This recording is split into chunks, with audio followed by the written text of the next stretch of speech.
Students, अब तक हमने केमिकल रिएक्शन के प्रोडक्ट को बनाना, उसे केमिकल इक्वेशन फॉर्म में लिखना एंड उसके बैलेंसिंग को करना सीखा। अब हम अपने main chapter that is chemical reaction and equation के टॉपिक्स को कवर करेंगे।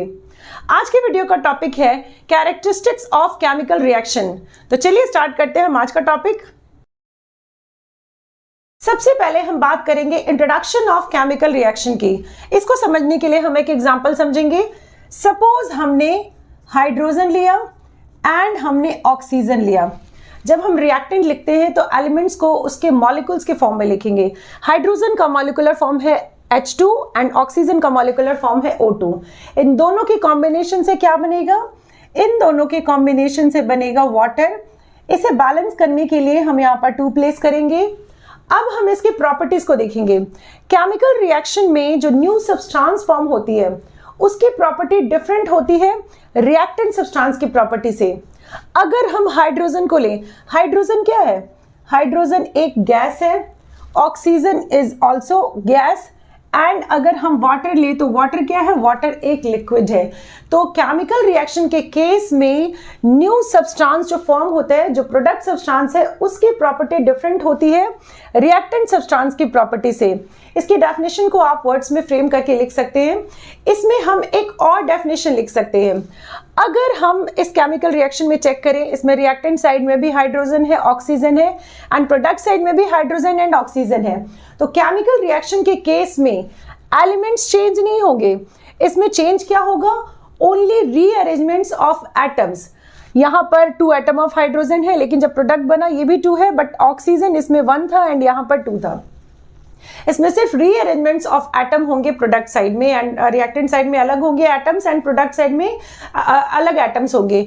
तो केमिकल रिएक्शन के केस में रीअरेंजमेंट्स ऑफ एटम होंगे बट एलिमेंट्स आर सेम। तो आप इसे वर्ड्स में फ्रेम करके केमिकल रिएक्शन के डेफिनेशंस को लिख सकते हैं। इसमें हम एक और अनदर एग्जांपल को देखेंगे। सपोज अगर हमने मैग्नीशियम लिया, मैग्नीशियम लैबोरेटरी में मैग्नीशियम रिबन के फॉर्म में होती है एंड इसके ऊपर एक मैग्नीशियम कार्बोनेट की कोटिंग होती है जो मॉइस्ट एयर से आ जाती है। जब हम मैग्नीशियम रिबन को बर्न करते हैं तो सबसे पहले इसे सैंड पेपर से रब किया जाता है सो दैट उस मैग्नीशियम कार्बोनेट की कोटिंग को हटाया जाए एंड एक मैग्नीशियम मेटल इसे बर्न किया जाए। मैग्नीशियम मेटल को बर्न करना, बर्निंग का मतलब होता है हम ऑक्सीजन से रिएक्शन कराएंगे। बर्निंग, अगर कहीं भी रिएक्शन के केस में बर्निंग लिखा हो तो बर्निंग का मतलब होता है ऑक्सीजन से रिएक्ट कराना, क्योंकि आपको पता होगा कि oxygen is the supporter of combustion. तो burning of magnesium it means we are going to react it with oxygen, and in दोनों के कॉम्बिनेशन से क्या फॉर्म होगा?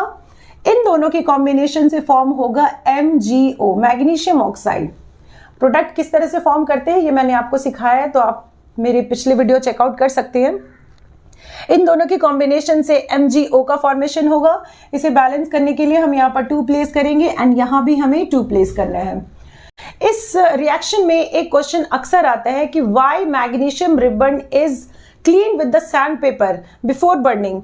तो आप इसका आंसर अपने वर्ड्स में फ्रेम करके लिख सकते हैं। It is due to the removal of magnesium carbonate. इसके ऊपर जो मैग्नीशियम कार्बोनेट की लेयरिंग होती है उसे हटाने के लिए सैंड पेपर से इसे रब किया जाता है एंड देन फिर मैग्नीशियम को बर्न करते हैं, ताकि जब हम रिएक्शन करें तो उसमें मैग्नीशियम कार्बोनेट पार्टिसिपेट ना करे रिएक्शन के केस में। तो इसलिए इसे पहले सैंड पेपर से क्लीन करते हैं एंड देन फिर इसका ऑक्सीजन के साथ रिएक्शन कराकर प्रोडक्ट फॉर्मेशन करते हैं। केमिकल रिएक्शन में और भी बहुत सारे एग्जाम्पल्स आप अपने आसपास बना के लिख सकते हैं, जैसे cooking is a chemical reaction, दही का बनना, दूध से दही का बनना, दूध से पनीर का बनना, ऐसे बहुत सारे सेवरल एग्जांपल्स आपको अपने आसपास मिल जाएंगे। अब इसके बाद next topic characteristics of chemical reactions को करना है। किसी भी केमिकल रिएक्शंस के बाद कुछ प्रॉपर्टीज ऐसी होती है जिसे आप इजीली देख सकते हैं, जैसे एवोल्यूशन ऑफ गैस। जब केमिकल रिएक्शन होता है तो उसमें गैस का एवोल्यूशन होता है और इसे आप इजीली देख सकते हैं। जैसे एक एग्जांपल से समझते हैं इसे। अगर हम किसी कार्बन सब्सटेंस को बर्न करते हैं, किसी भी कार्बन सब्सटेंस को जब हम बर्न करते हैं, बर्न करना मतलब ऑक्सीजन से रिएक्शन कराना, यानी C+O2। जब हम कार्बन को ऑक्सीजन के साथ रिएक्ट करेंगे तो क्या फॉर्म होता है? CO2, एंड ये इवॉल्व होती है एवोल्यूशन होता है इसका कार्बन डाइऑक्साइड का, इसे हम इजीली ऑब्जर्व कर सकते हैं। तो this is characteristics of chemical reactions. Mainly आपको बहुत सारे रिएक्शंस में एवोल्यूशन ऑफ गैस देखने को मिलेंगे, तो इसके बारे में अभी हम डिटेल में करेंगे। जस्ट अभी मैं यहाँ पर इंट्रोडक्शन दे रही हूँ। Next characteristics is formation of precipitate. सबसे पहले हम प्रेसिपिटेट का मतलब समझते हैं। प्रेसिपिटेट का मतलब होता है, precipitate is a solid substance which settle down at the bottom, and इसे हम इजीली सेपरेट कर सकते हैं। जैसे अगर हम चॉक और पानी का मिक्सचर करें, चॉक क्या है? Chalk is a calcium carbonate substance. Chalk का केमिकल फॉर्मूला है CaCO3, कैल्शियम कार्बोनेट। इसे जब हम वाटर में मिक्स करेंगे तो क्या फॉर्म होगा? CaOH2। इसके बारे में मैं आगे डिटेल में कवर करूंगी।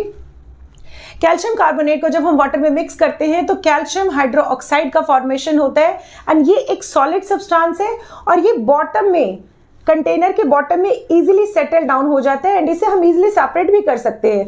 तो नेक्स्ट कैरेक्टरिस्टिक्स होती है formation of precipitate. Chemical reaction में प्रेसिपिटेट का फॉर्मेशन होता है। Next characteristics is change in colour. Change in colour के एग्जांपल में सपोज हमने लाइम वाटर लिया। लाइम वाटर का कलर होता है ट्रांसपेरेंट।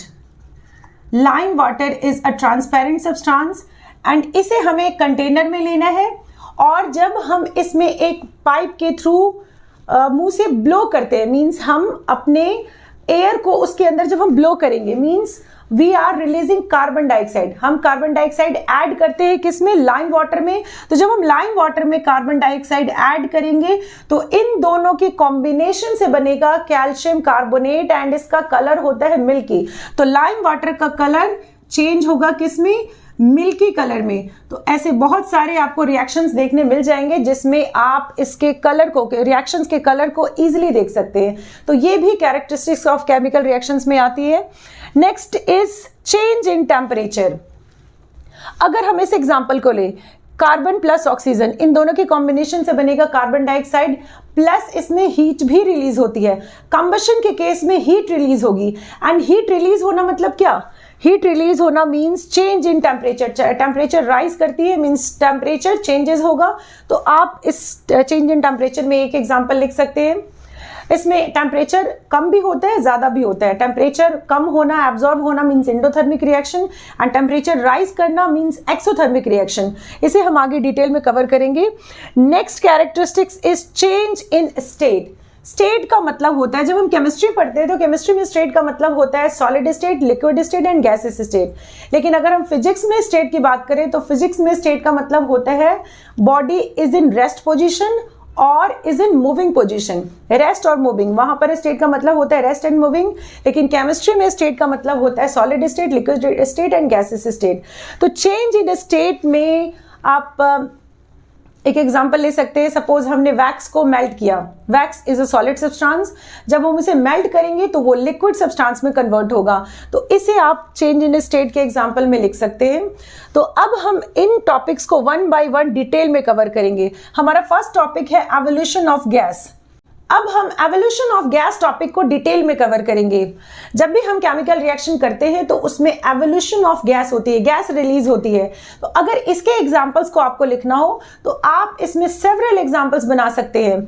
जैसे अगर हम मेटल को, किसी भी मेटल को रिएक्ट करें एसिड के साथ, तो इस केस में एवोल्यूशन ऑफ गैस होगा। एवोल्यूशन ऑफ गैस का फॉर्मेशन होता है। जैसे अगर हम इसमें एग्जांपल ले, सपोज अगर हमने सोडियम लिया प्लस इसके साथ हम कोई भी एसिड ले सकते हैं। एसिड मैंने आपको बताया था 3 टाइप के एसिड्स के रिएक्शंस आपको क्लास 10th में मिलेंगे। First is hydrochloric acid, second is nitric acid, and third is sulphuric acid H2SO4। तो अगर हम इन तीनों में से किसी भी एसिड्स को ले, जैसे sodium plus HCl hydrochloric acid, अगर इन दोनों के कॉम्बिनेशन से हमें प्रोडक्ट फॉर्मेशन करना हो तो क्या प्रोडक्ट फॉर्म होगा? Na के ऊपर प्लस चार्ज होता है एंड Cl के ऊपर माइनस चार्ज होगा। इन दोनों के कॉम्बिनेशन से बनेगा NaCl प्लस इसमें H2 रिलीज होगा, हाइड्रोजन गैस रिलीज होगा। एंड इसमें एवोल्यूशन दिखाने के लिए हम इसमें ऊपर की साइड एरो दिखाएंगे। एवोल्यूशन ऑफ गैस को शो करने का ये एक तरीका है। तो यहां पर हम मेटल की जगह कोई भी मेटल ले सकते हैं। जैसे सपोज हमने पोटेशियम लिया, इसमें हमने HCl लिया, इन दोनों के कॉम्बिनेशन से क्या बनेगा, इन दोनों के कॉम्बिनेशन से KCl, पोटेशियम एंड क्लोरीन, इन दोनों के कॉम्बिनेशन से KCl बनेगा, प्लस इसमें H2 का फॉर्मेशन होगा। नेक्स्ट अगर हम इसमें जिंक ले एंड HCl ले, इन दोनों के कॉम्बिनेशन से भी क्या बनेगा, Zn और Cl, इन दोनों को जब हम कंबाइन करेंगे तो Zn के ऊपर होता है 2+ चार्ज एंड क्लोरीन के ऊपर होगा माइनस चार्ज। इसकी वैलेंसी 2, इसकी वैलेंसी 1, वैलेंसी एक्सचेंज करेंगे देन क्या बनेगा, ZnCl2 plus H2 gas release होगी। इसमें मैंने बैलेंसिंग नहीं किया, आप बैलेंसिंग कर सकते हैं, जस्ट मैं यहाँ पे फॉर्मेट बता रही हूँ कि एवोल्यूशन ऑफ गैस का अगर एग्जांपल बनाना हो तो आप सेवरल एग्जांपल्स बना सकते हैं। इसमें मेटल की जगह अगर हम कोई दूसरा मेटल ले, सपोज हमने एल्युमिनियम लिया प्लस HCl लिया, इन दोनों के कॉम्बिनेशन से क्या बनेगा, एल्युमिनियम एंड क्लोरीन, इन दोनों को हम कंबाइन करेंगे तो एल्युमिनियम के ऊपर 3+ एंड क्लोरीन के ऊपर माइनस, इसकी वैलेंसी 3, इसकी वैलेंसी 1, वैलेंसी एक्सचेंज करेंगे देन ये होगा AlCl3, मीन्स एल्युमिनियम क्लोराइड का फॉर्मेशन होगा, प्लस इसमें हाइड्रोजन गैस रिलीज होगा। एंड इसके अलावा हम और भी एग्जांपल्स ले सकते, सपोज हमने यहां पर अगर आयरन लिया प्लस HCl, तो इन दोनों के कॉम्बिनेशन से क्या बनेगा, आयरन के केस में 2 टाइप के आयंस होते हैं, इसमें फेरस और फेरिक दोनों होगा, ferrous is 3+ and ferric is 2+। तो अगर हम फेरस के साथ कंबाइन करते हैं HCl का तो इसमें प्रोडक्ट बनेगा FeCl2 प्लस इसमें हाइड्रोजन गैस रिलीज होगी। इसके अलावा हम मैग्नीशियम ले सकते हैं, मैग्नीशियम प्लस HCl ले सकते हैं, इन दोनों के कॉम्बिनेशन से क्या बनेगा, MgCl2 प्लस H2 का फॉर्मेशन होगा।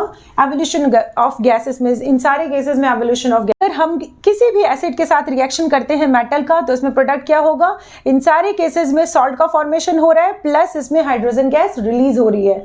तो आप यहाँ पर एसिड को चेंज करके भी प्रोडक्ट रिएक्शन बना सकते हैं। हमने एसिड को चेंज कर दिया, सपोज हमने HCl के बदले H2SO4 किया, तो इन सब में भी same evolution of gas in सारे केसेस में होगा। जैसे इसका इसके साथ कॉम्बिनेशन कराएंगे तो क्या बनेगा, NaSO4 प्लस इसमें H2 का फॉर्मेशन होगा, एवोल्यूशन ऑफ गैस। इसे हम इस तरह से दिखा देंगे एवोल्यूशन ऑफ गैस को। इसी तरह से हमें इन सब में प्रोडक्ट फॉर्मेशन करना है, या फिर अगर हम H2SO4 के बदले HNO3 ले, इन सब में अगर हम H2SO4 के बदले यहां पर अगर हम सपोज HNO3 ले, नाइट्रिक एसिड ले, इन सब में भी एवोल्यूशन ऑफ गैस होगा, इन सारे केसेस में एवोल्यूशन ऑफ गैस होगा। तो आपको सेवरल एग्जांपल्स मिल जाएंगे एवोल्यूशन ऑफ गैस के एग्जांपल्स के लिए आप बहुत सारे एग्जांपल्स बना सकते हैं। लेकिन इसमें आपको एक चीज याद रखना है, सपोज अगर हमने कॉपर को एसिड के साथ रिएक्शन कराया, एसिड कोई भी एसिड हो सकता है, HCl हो सकता है, H2SO4 हो सकता है, HNO3 नाइट्रिक एसिड हो सकता है। सपोज अगर हमने कॉपर को H2SO4 के साथ रिएक्शन कराया तो इस केस में आपको याद रखना है कि copper is least reactive than hydrogen, and इस केस में copper does not displaces hydrogen from their sulphate. तो इस केस में रिएक्शन पॉसिबल नहीं है। इसके लिए आपको रिएक्टिविटी सीरीज याद रखनी होगी।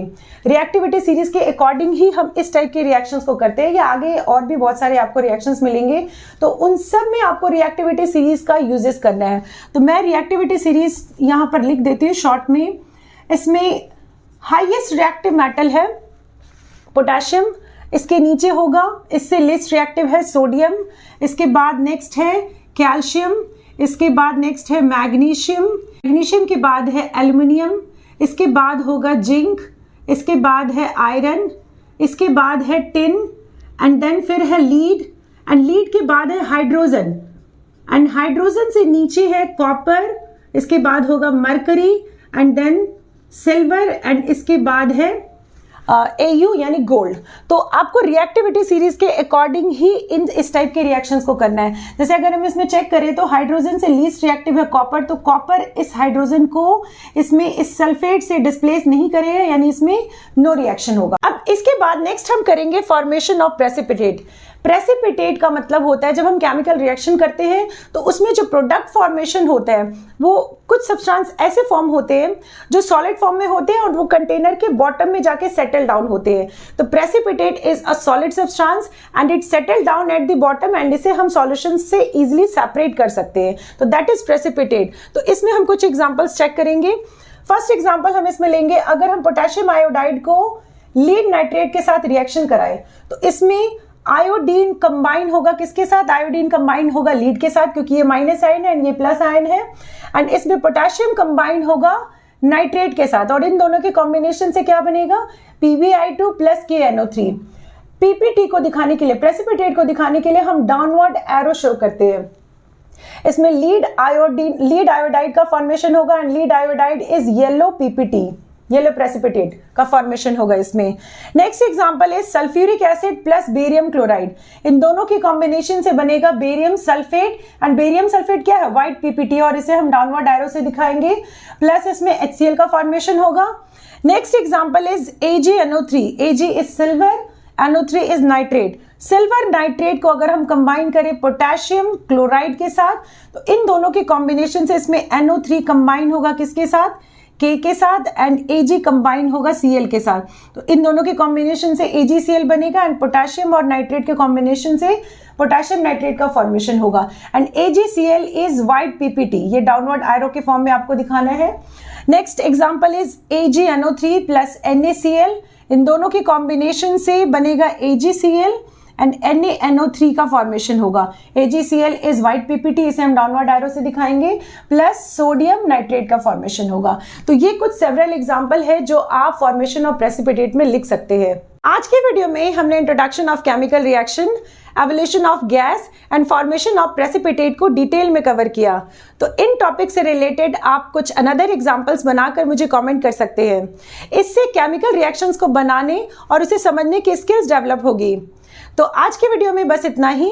नेक्स्ट वीडियो में हम कैरेक्टरिस्टिक्स ऑफ केमिकल रिएक्शंस के अनदर पार्ट को डिटेल में कवर करेंगे। तब तक के लिए keep watching and do like, subscribe and share. Thank you.